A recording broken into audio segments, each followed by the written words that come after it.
audio, but Dabo Swinney, I was actually, I don't know what I was doing. I guess just working on Saturday evening, I don't know. But you sent me this Instagram, and Dabo Swinney saying that quarterback Cade Klubnik was supposed to hand it off in the final play against Miami. He, in the postgame, got to take credit. He said, I just had an instinct that I should keep it. Well, Dabo disagreed with that. Did he throw Cade Klubnik under the table, and he did deserve that? I mean, I think he did. Sometimes you can protect him a little bit. I think there's a little bit of frustration going around all over Clemson about their offense. I mean, it's just not, you know, they just don't have guys who can win. You watch them, and they're kind of a dink and dunk offense all of a sudden. You know, Garrett Riley calls it the dirt raid. That's what they're trying to do, and that's just not who they were when they were winning their national titles. And, you know, Cade Klubnik, like when Dabo said that, like, was it supposed to be an RPO or a keeper? And he's like, no, it's just supposed to be a handoff. When you watch the play, it didn't look like that at all. I mean, he, you know, that was one of those things, you know, he got that instinct, and there were two guys, the one that ran him down, but there were two guys he was going to have to beat. And one thing Clemson's going to have to hammer home is, like, look, you've got two good running backs in Will Shipley and Phil Maffa. Like, give them the ball. Just trying to make a play. He said after the game, if I had the play back, I hand it off 10 times out of 10, but I take full responsibility for that one, learn from it, and keep going. I appreciate his honesty.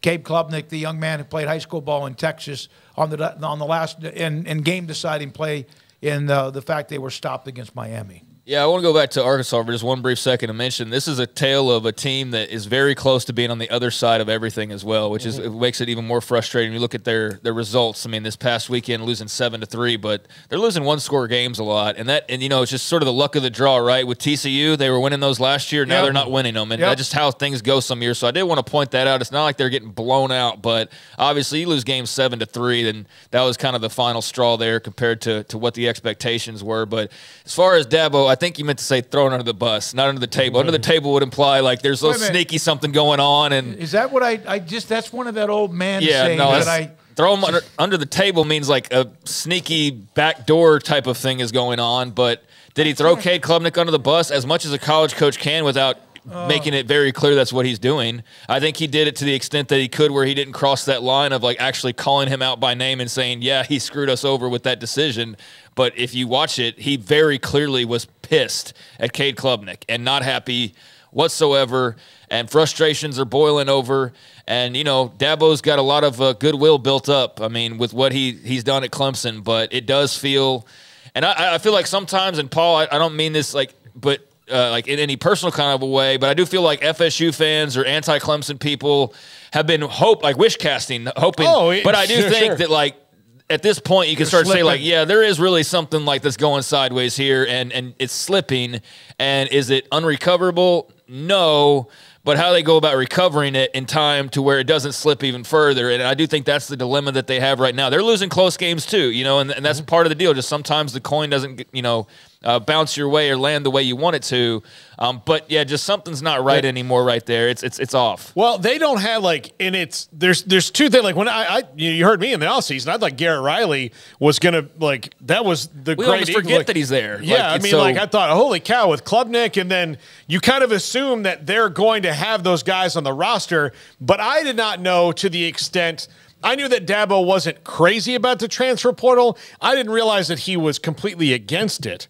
And it's almost like he dug himself in his own hole there. So because he's been kind of completely against it, you know, you can be one of the best recruiters there are. Look at Nick Saban right now. Like, they have that, like, not only is he one of the best recruiters, all the coaches on his staff are usually great recruiters, right? So you're occasionally going to hit a wall where, you know, the guys you recruited aren't ready yet, or you miss on some guys. And so he doesn't have the guys on the outside that he used to, the DeAndre Hopkins and the T. Higgins and those of the world. And the teams that are beating him do, or in the case of Duke, they're just somehow more physical than Clemson, which is a rarity because that defense is still pretty darn good. They just don't have the guys who are the X factors anymore, and it makes their offense harder to move. And when he gets that realization, will it be in time, or will these teams have passed him? No, that's the thing. He's not going to ever. Never want to say that. Mac Brown won a national title at Texas, and eventually he was pushed out.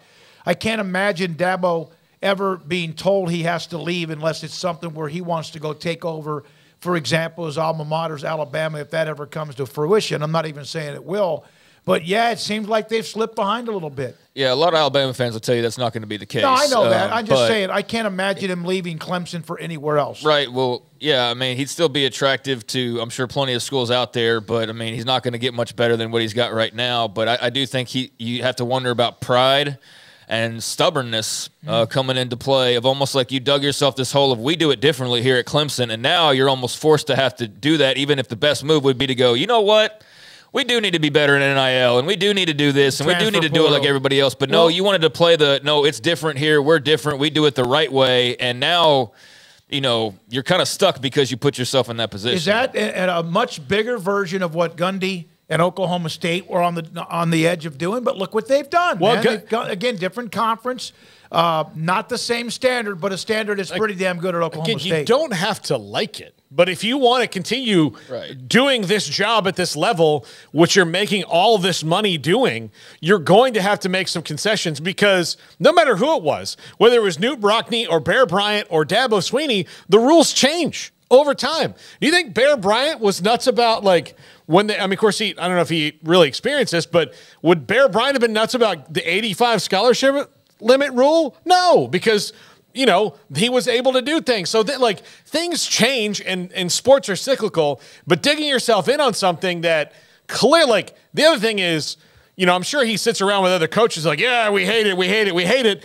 But guess what? All those guys are doing it. No, you keep hating it because we're going to beat you because we're going to embrace it. Well, times change in every industry, and you could be a football coach and not like the forward pass of these up-tempo offenses. But okay, if you want to get blown out and lose your job, then stay stuck in the mud. But if you want to actually win, then you got to adapt to the times, and it's just like anything else, whatever business that you're involved in, things change and time goes on, and you don't get to just stick with the same set of rules and the same circumstances, and certainly rules and circumstances around college football have changed immensely just in the last couple of years, and Dabo's going to have to adapt to survive, but he, like I said, he kind of put himself in a little bit of a corner just with the way he approached some of those topics. So yeah, that was a great win for Miami. I mean, great win for the Hurricanes, but a tough one for sure for Clemson. Just a tough year overall. And I'm wondering about Cade Klubnik. I mean, if it's not working to the extent that you hoped for, like what's kind of the move there, and when can you expect him to, I guess, get more of a grasp and become more of the player that I thought he could be from the outset? How much more pressure because DJ Uiagalelei is having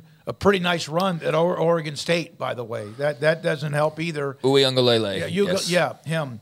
All right, so I don't think